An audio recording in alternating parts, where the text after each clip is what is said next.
Come, Holy Spirit, as we meditate on the word that you have inspired, and as we prepare for the great feast of your coming, we may be channels of your truth and wisdom for all those that the providence of God places on our path while we are on earth.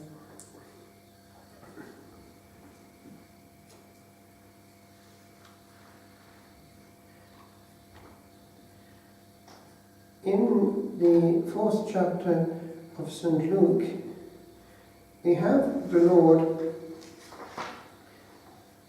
doing what he seems to have done and what the apostles seem to have done after him, using the context the providence of the Eternal Father has already set in place.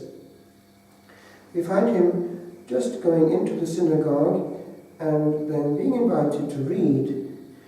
And we notice that exactly the same happens with Paul, Silas, Barnabas, and so on. In the Acts of the Apostles, they use what is there.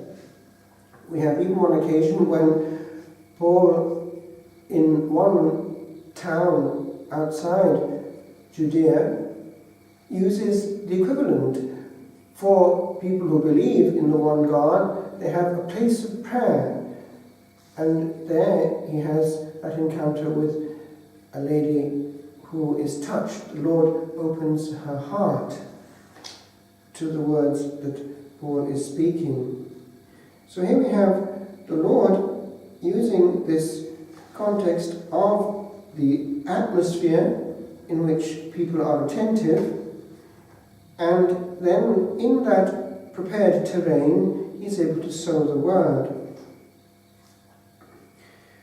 And we have, at the end of the reading, this short verse that says that he sat down and simply said, "Today this word has been fulfilled in your hearing."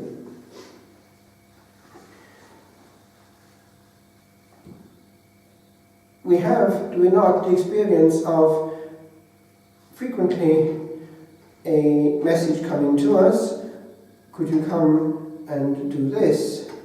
Could you perhaps celebrate this celebration here? And so on. Well, it's the same.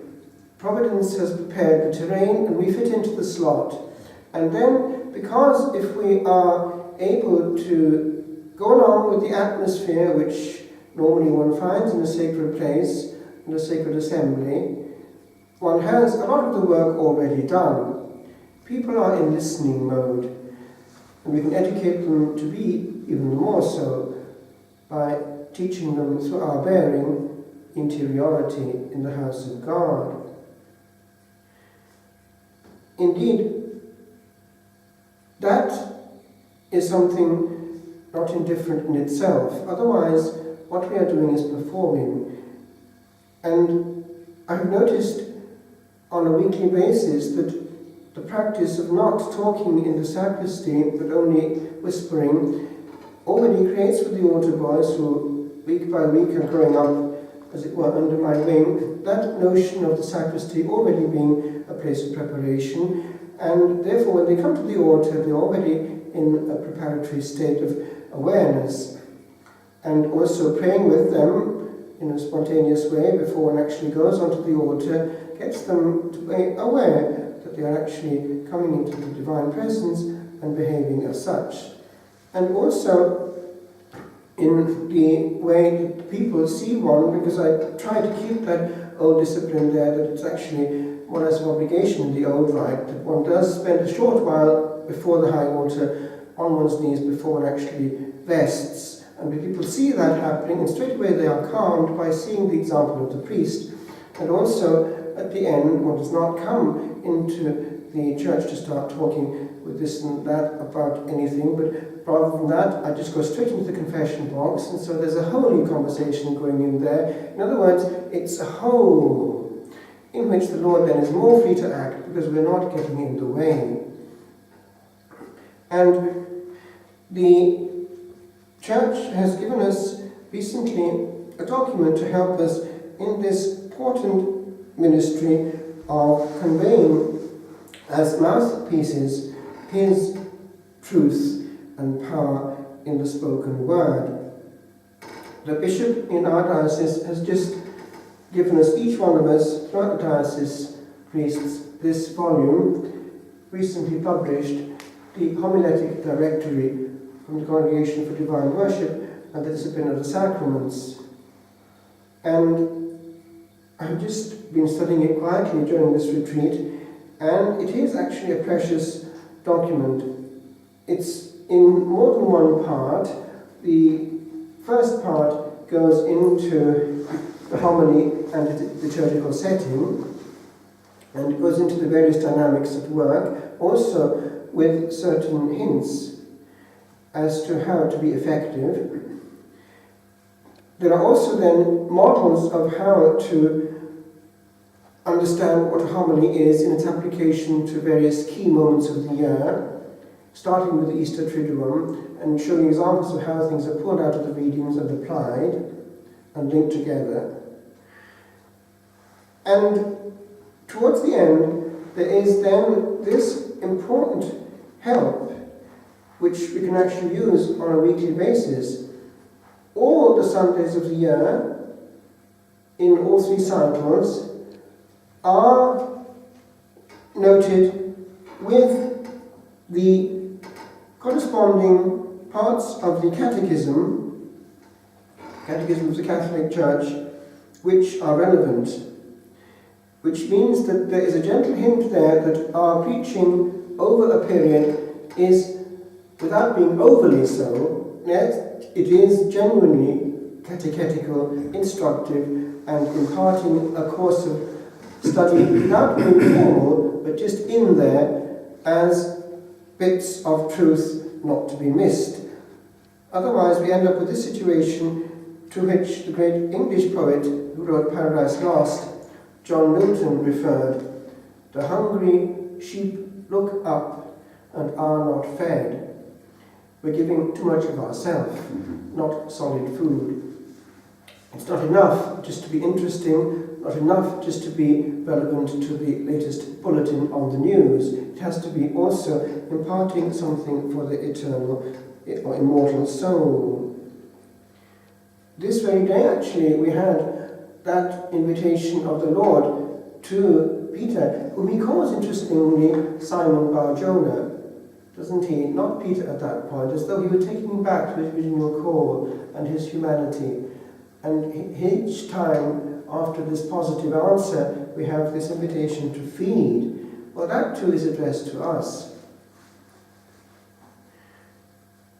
Now, I'd like to look at just a few points which have been crystallized in the opening part, especially, of this document.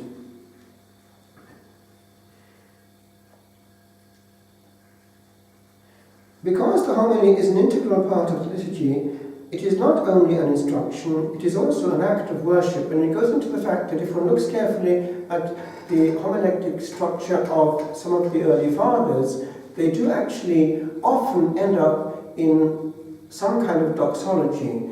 There's a mode of praise and, as it were, solemn high language which is in itself a part of the worship.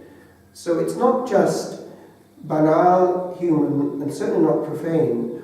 Although, having said that, the great masters like John Chrysostom and Augustine, especially Augustine actually, do have a very living structure and style, and that comes through very well even in translation. One can recognize St. Augustine immediately by the way that he answers and asks these questions all the time. There's an exchange going on, he doesn't let you fall to sleep.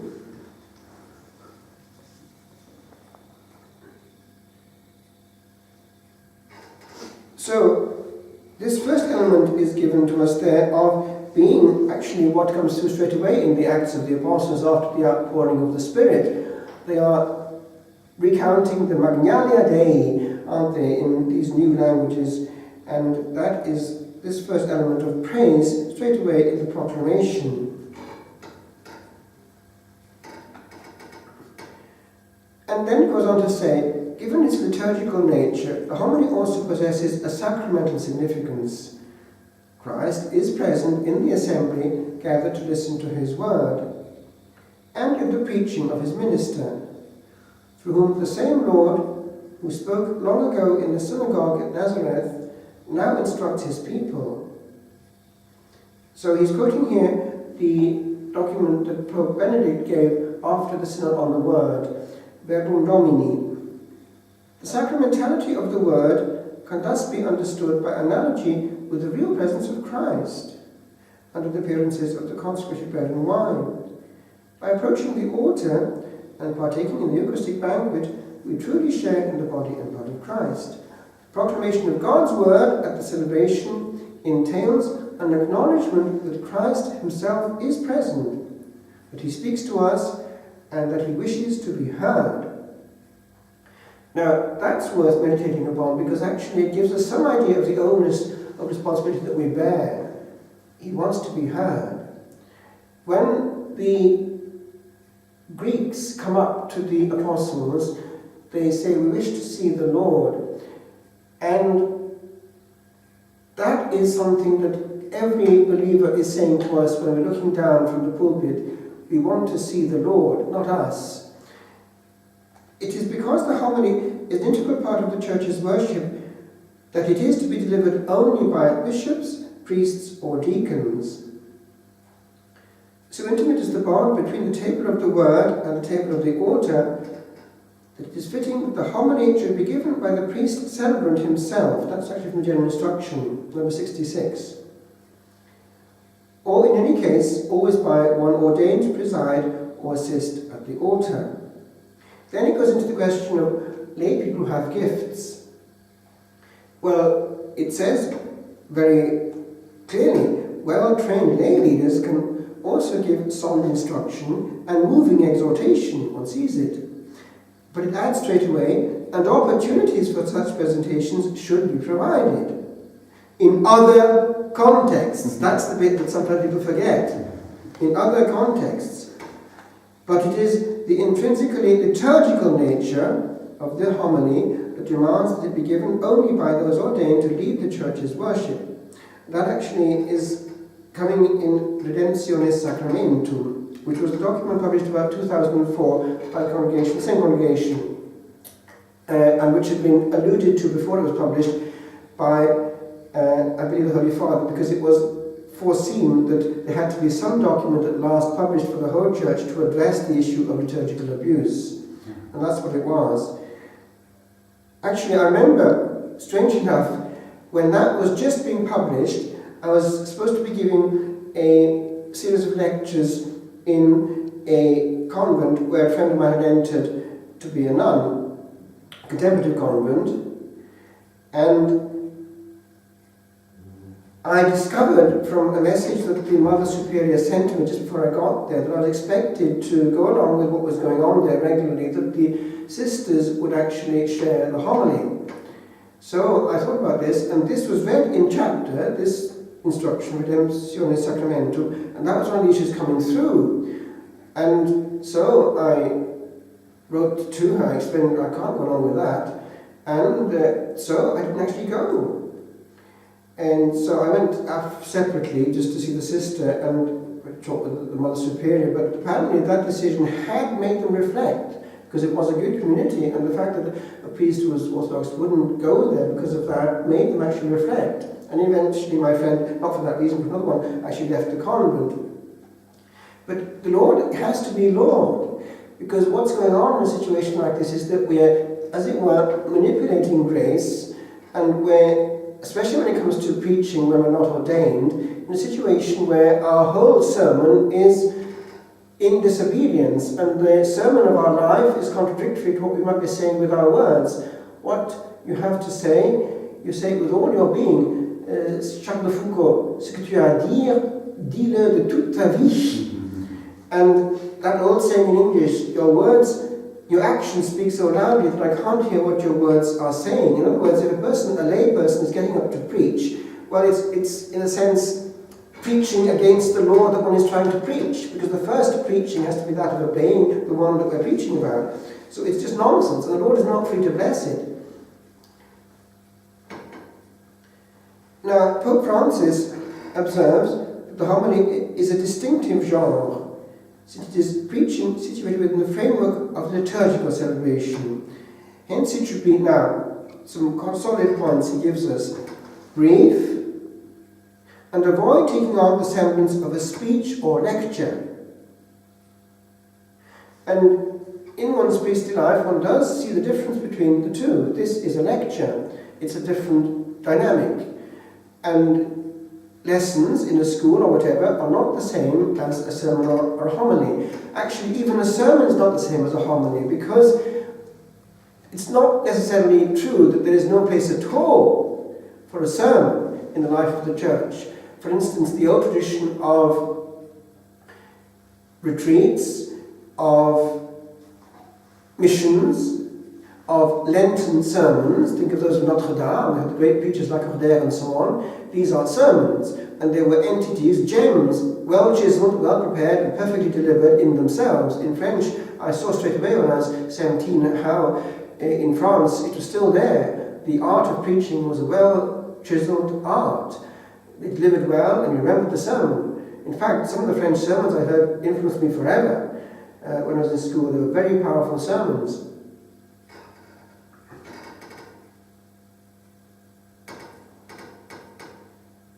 The liturgical nature of the homily sheds light on its unique purpose. In considering this purpose, it might be helpful to say what the homily is not. It is not a sermon or an abstract topic. In other words, the Mass is not an occasion for the preacher to address some issue completely unrelated to liturgical celebration and its readings, or to do violence to the texts provided by the Church, by twisting them to fit some preconceived idea. Nor is the homily simply an exercise in biblical exegesis. Now, in Protestant preaching, they do go into quite a bit of exegesis quite often, because the sermons are sermons and they're longer, and that's the central part of the worship. They're more developed. However, it can be a help to have the habit of pulling out of the scripture something that people wouldn't actually notice. Some form of even child-friendly exegesis doesn't do any harm. The people of God have a great hunger to explore the scriptures.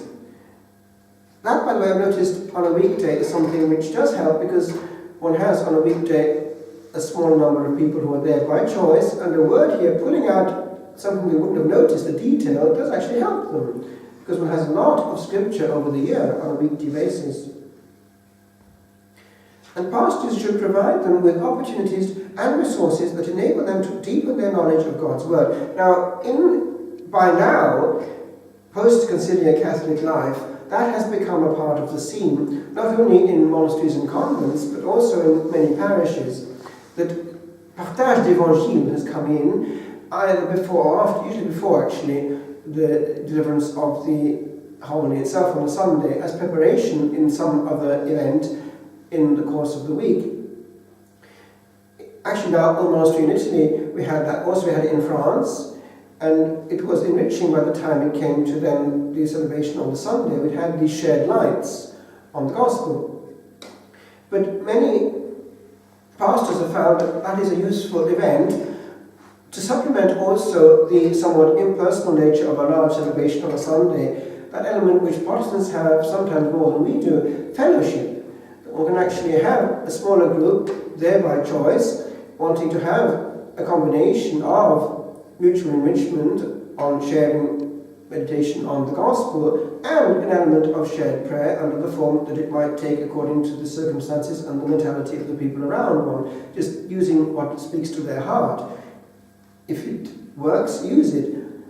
If it's not broken, don't mend it. And one just goes along with what one finds, because people pray under their own mode and mentality. So one finds it and works with it. But the bottom line is to get them together, to share and to grow, and to have that element of fellowship, those who want it, more than just the Sunday, because it's not enough, usually, for people who want more, just to have the minimum. And it also can help and console people in one's flock to know that there is more than just the Sunday, because to be part of a praying community, a small community, a fellowship, does really help them. It gives them a sense of belonging. And it might be an opportunity also to open up if there's a particular problem you want to share. They make friends, holy friends. It's a safe place.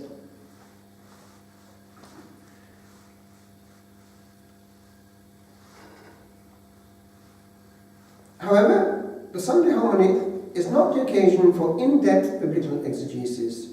There's not the time to do this well, and more importantly, the homilist is called to proclaim how God's word is being fulfilled here and now. Let's go back to the gospel that started off with. It's actually quote that gospel there, Luke chapter 4. Next, the homily is not catechetical instruction, even if catechesis is an important dimension of the homily. Because that's a reference to what used to happen before the council, especially in places like France, where over a year the priest would give, at least over a number of years, he would give the whole body of teaching basically, but it might not be missed at all on the gospel. But it was done in France. They did hand on this body of teaching. People were catechized, but it was a sermon.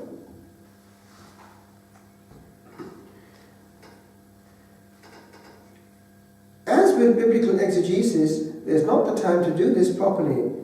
Furthermore, this would represent a variation on the practice of presenting a discourse at Mass that is not really integral to the liturgical celebration itself. Finally, the time for the homily should not be taken up with the preacher's personal witness. Now, this is a delicate issue. How much of the person himself should be coming through? Well, I found just over the years that it's not an absolute, it's just a question of balance and motivation, because the fact is this, and I saw it when I was in school. We had 6 or 7 monks in our parish, Benedictines running our parish, from Aberforth, except for one was from Buckfast, and they were unequal in their talents for preaching. They were orthodox, but as regards the oomph and charism, they weren't of the same caliber, as in the way they actually got through to people and had an effect.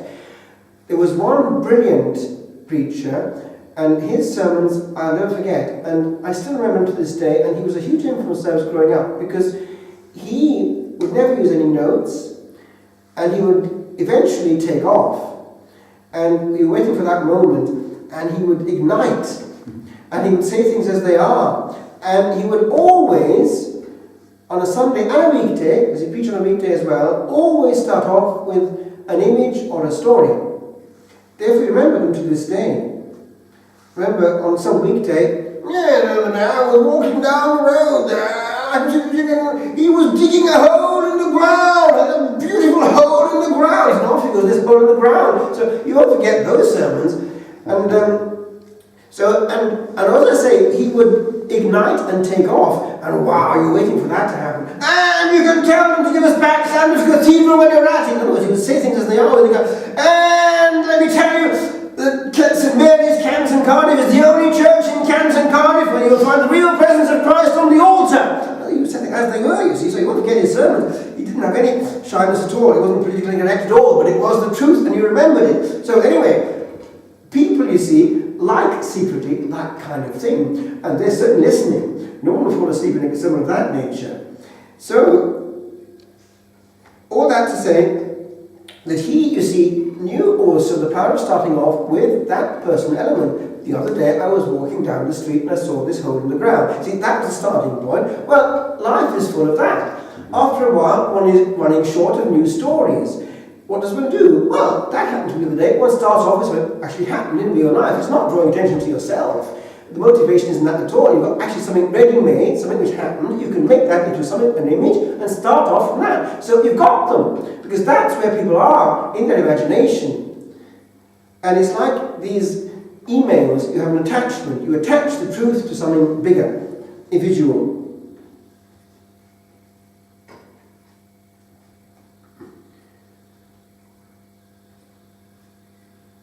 There is no question people can be deeply moved by personal stories, but the homily should express the faith of the Church and not simply the preacher's own story. As Pope Francis warns, preaching that is purely moralistic, doctrinaire, or simply a lecture on biblical exegesis detracts from the heart-to-heart communication which should take place in the homily,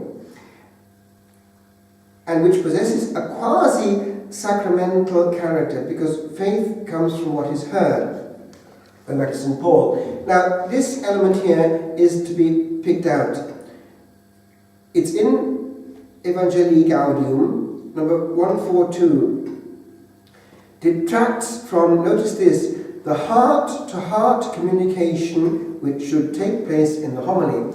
Now, if one notices the Pope, willingly he departs from any text he might have. And in the daily homilies that he gives at Santa Marta, he doesn't have any notes at all. He's actually homiletic in his Latin American personality. He is communicating, looking at them straight in the eyes, using his body. And actually this does mention that. It does mention with regard to techniques such as how to use the voice, and that's important. And it does say, and even gestures it mentions. It doesn't mention at all anything about actually written things. It does mention very severely preparation. And Pope Francis actually has very strong language about those who don't prepare. He calls them a fraud, an imposter. He has ways of saying things. And he knows what he's saying, because you can see straight away. I remember hearing this actually when in France, in formation, in the monastery. We had a very good lecturer, a very good monk. And he was saying, with regard to preaching out there in the world, that one does not go unprepared. And he said, celui qui va sans être préparé. On va en chair, one goes into the pulpit, sans savoir ce qu'on va dire, without knowing what I'm going to say. On parle sans savoir ce qu'on dit. And one comes down, sans savoir ce qu'on a dit. So anyway, I forget that one. So, and one sees it sometimes, he's rambling, the person is rambling, where's he going? And fades on, goes on, off the radar altogether. Anyway, he's lost course. Whereas you've got to know at least where you're going, but this question of combining the two elements of being, as Pope Francis wants is this element of being heart-to-heart, therefore eye-to-eye engagement, that has to happen. Therefore, one avoids the barrier of this freezing, perfectly prepared sheet of paper, somewhere between your congregation and you. It has to be, if it's there at all, something which is more, I would say, a product, a reminder, or perhaps something which gives you a fairly consistent, dense quotation which you can use to make a point. It shows you prepared, that you're reading, and also you can use this to say it better than you would say it yourself. But then to get away from this actual written thing and to be communicating yourself is very, very important. Because if that's not there, no matter how brilliant actually the truth is, it's not actually happening. They're switched off. And you can see it happening. Whereas if you're looking at them, you can see who's not listening. And you wake them up very suddenly. There are ways and means of doing that. In the monastery, you go out to the monastery there, the tourists, this applies to you, going out in the background as well. In other words, they wouldn't get away with it. So, anyway, this thing here of the balance, because what Pope Francis does say in the document there, that big chunk of it in Evangelii Gaudium about preaching, is the importance of receiving it. That is, that one gives what one has received. That preparation he wants to happen, that there should be, first of all, that lectio divina on the divine words, so that one is actually ingested, made one's own, what one is going to preach on. It's no longer just word, but it's encounter already made. So that can't be bypassed. There's no shortcut. It means a prayer life in which, especially between Saturday and Sunday, one is praying before the Lord on the Word. And then one has His Word, having prayed, Lord, what is the Word you want to give me to your people? I'm waiting for you to give me now the Word for your people. And then it's quite different, the dynamic. He knows that you're waiting for a word from Him. He respects that desire that you have in your heart, and He'll come into there. He'll give you the word that they need. So, one needs a minimum of 3 things in the actual preparation itself, I mean, of the content. One's point of departure, one's principal point, what one wants to say. And I remember being taught this in Rome. We had a very good, he was a Dominican, he was actually a convert, he was a Southern Baptist to become a Catholic, and he was a very good lecturer on preaching. And Probst was his name, a young man, an American. And he was saying that we had to avoid this issue of having too many things. You have to have one point. One point. They can't take in a multiplicity of points. So one knows what that point is going to be. One can make, as it were, references to this and that and so on, but one has to have one clear message. They can't take in too much. And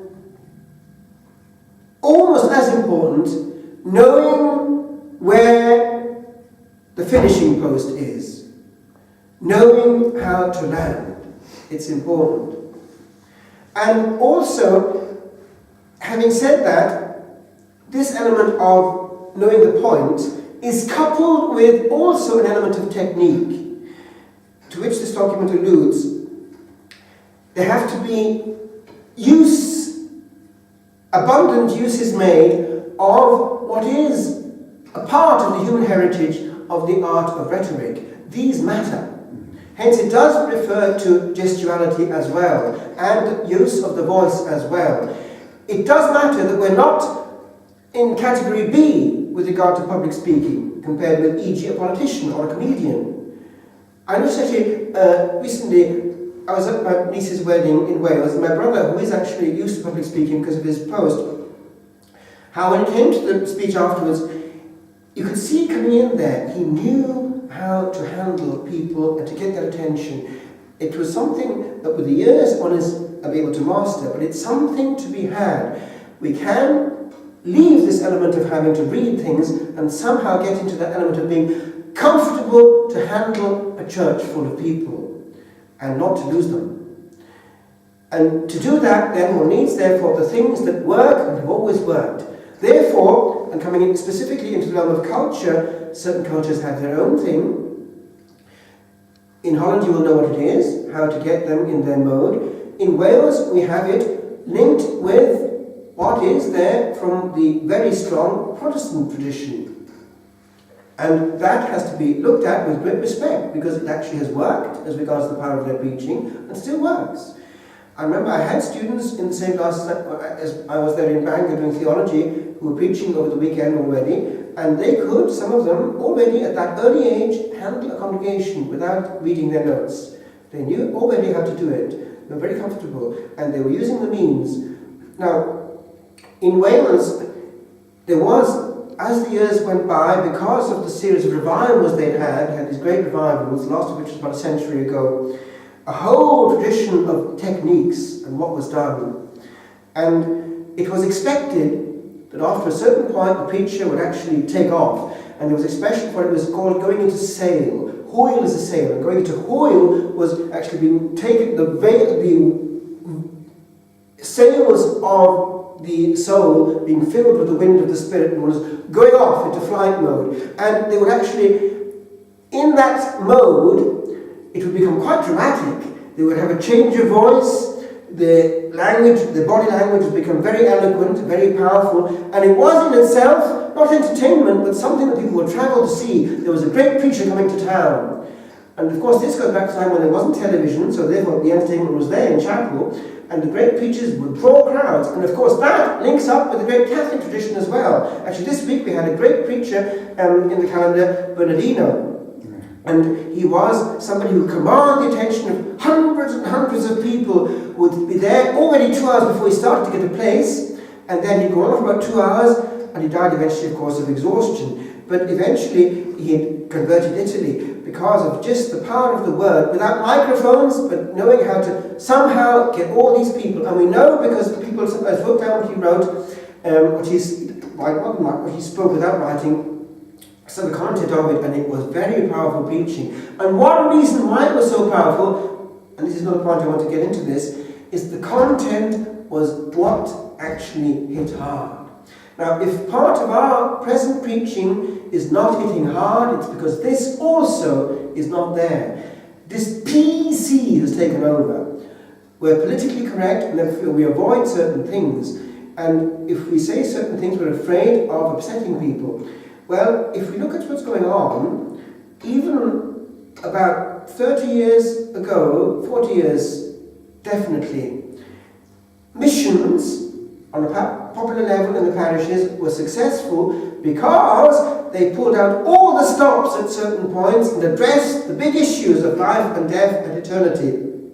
And because they were addressing them in ways that were graphic, powerful, and unashamed, they got their dramatic effect. That was real preaching, challenging people. I heard recently we had a mission actually in our parish.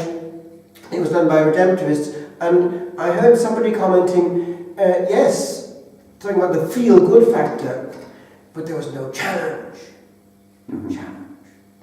And that is not what's going on out there now. The great experts of before, the orders that were made specialists of popular preaching, have lost their power. There's no challenge. So, there are ways and means of saying things without upsetting people. One can, for instance, talk about modern things in the context of life and death, such as knowledge of present-day science in NDE, and pointing them to YouTubes on this, people who have died and come back and had experiences. It's something which is not at all entering into PC. BBC has had to handle it. It's a proof, the BBC has actually gone into this, it's a proof that the soul has its independent life after brain death. That's a big one, because science there is actually underlining the truth of faith, the immortality of the soul. So these things you can bring in. Now, I just want to finish on one concrete issue. It's what one does when one has what we have in our situation. Every Sunday, at least in the Latin Mass, I have a church, a big proportion of which is in the under 15 category. A very large number of children, proportionately, and adolescents as well. Therefore, if one already has a Latin Mass fully sung, it's going on for about an hour and a quarter, how does one keep these little people still? Well, there are ways and means. The great thing is to use the audio-visual element, a story, towards the end or whatever, or have some object, or not to be shy in inventing things. Good afternoon. You have been a help, haven't you, now and again? My name? It's Sophocles. One day I helped you, and the man in the help those concerned. Now tell us what it was. It was what I had learned about somebody who was looking at me. Are you listening? There was an old owl who sat on an oak. The more he saw, the less he spoke.